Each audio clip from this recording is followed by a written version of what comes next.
One of the quietest shifts that happens for women when you surpass six figures is that leadership gets lonelier.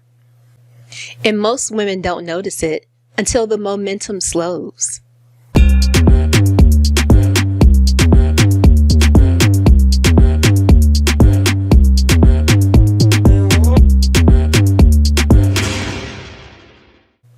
Hey everyone, it's Shayla Boyd-Gill, the Luxe business mentor and the creator of the Luxe scaling system.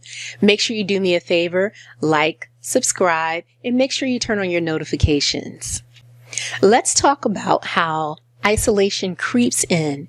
See, at this level in your business, if you are in that six-figure range and you've been paying attention to the conversations that I've had in this series, you understand that you are a part of a rare group of women business owners. You're part of that group that has surpassed six figures. And we know that only 12% of women business owners get to this point. And if you've hit that 250K point in your business, only 6.2% of those women are able to surpass that in their business. And so you may find that you're slightly isolated by your peer group. It doesn't mean that your peers aren't doing wonderful things, but maybe they've not been able to reach the level that you have. So you find yourself not being transparent and having authentic conversations with them about the challenges that you're facing at that level, because you may feel that they don't relate to it and they may not be able to truly understand what you're dealing with. In addition to that, you may be isolating yourself from family and friends. Your family may have hit you with that language of, how's your little business doing? Because of course you left corporate, you left something that they felt was guaranteed, and now you've built your own business, and they are used to hearing that businesses fail. And so they're looking at your project as a little business, even though you've been able to build a business that may be six figures or more. They're not able to relate to you being the leader, you being the person that's leading this business, you being the person that's responsible for so many things, and also being the person that's accomplished a lot of things. The conversation that they're able to have with you is often still surrounded from the employee point of view. You can't share the same ideas, nor can you share the same challenges with them because you all are in a different space. In addition, the team dynamic may be changing. Initially, it was you that built your business, and a team for you may be one person, or it could be many. But I know that if you were the person that built this business to the first six figures, you're used to doing a lot of things. And because you are good at doing those things, there may be some challenges when it comes to having a team because you're not used to delegating, nor are you used to sharing your dreams or your vision with them. And therefore, it seems like it's not working because you are still responsible for everything.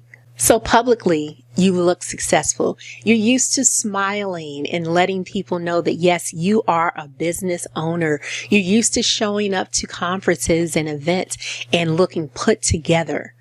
But on the inside, there's that uncertainty. And that uncertainty is the thing that keeps you up at night. And this is what we call the quiet isolation when it comes to you building this business that you so loved and you felt super passionate about. So let's talk a little bit about the badge that is very common to take on at this stage of isolation. We'll call it independence. Yeah, we've had great songs about it, right? But this is not the moment that it's going to serve you the way that you feel that it should. You see, responsibility is being framed as strength when you're in this phase. Because you're used to doing all things, you're saying, I'm very responsible. And that's that strong woman vibe that you hear people talking about. But that strong woman gets tired. She gets exhausted. And so, yes, you can be responsible for these things, but is it sustainable enough for you to be able to use that strength to be able to grow and scale the business that you have? You may have been able to push through this moment by being self-sufficient, right? So you kind of pride yourself in that self-sufficiency. I can do it. I'm the one that takes care of all things. I'm the one that gets things right. I don't have time to explain things to other people. No one can do it as well as me. And so when you are that self-sufficient, you put yourself in a smaller bubble of isolation because you can only focus on the things that are in front of you.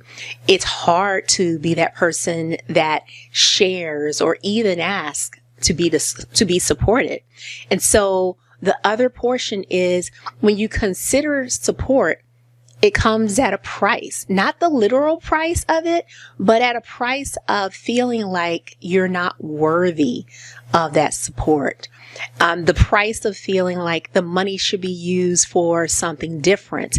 The price of feeling like you're too good to do the work that needs to be done. But the reality is the support is necessary.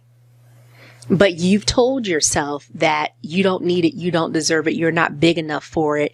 And so therefore, you're not allowing other people in so that you can move faster and move in a more sustainable manner. I just need you to know that independence is not the same as leadership. We need to fix that narrative. The way I see it, isolation is one of the many bottlenecks that you will encounter as a six-figure business owner. One of the things that happens is your decision-making process slows down because it's very challenging to make decisions when you have so many responsibilities in front of you. You're asking yourself, which one do I focus on? What's more important today? What's the most important thing today? Where's the priority? Do I need to do this now? That's what we're really asking. Do I need to do this now, or do I need to put out another fire? This makes your perspective narrow because you can only see here. There are all of these other things going on around you, but you can only focus here. And that means things are going to get left out. Mistakes are likely to happen. You're going to drop the ball somewhere because what you will realize in the hard way is that you are not able to manage all things. Eventually, you'll have to give up the ghost and allow yourself to be supported, or these bottlenecks will continue to happen. So the pressure will continue to compound. This is where you hear you couldn't sleep well at night because your mind is racing. You're always thinking about the next project, next problem, next thing that you have to solve. And once that pressure compounds, other things then start to crumble. When you carry everything alone, especially as a woman business owner, this becomes a huge constraint, not only on your business, but also on your life. So if your business is feeling more challenging, you need to take a look at what you're choosing to carry, or maybe even what you're choosing not to carry. Yes, you need help, but more than that, you need the right context so you can determine how you need to be supported. So if this resonates, just understand you're not alone. This is the conversation that is needed, and I hope that not only does it resonate with you, but you'll choose to do something different.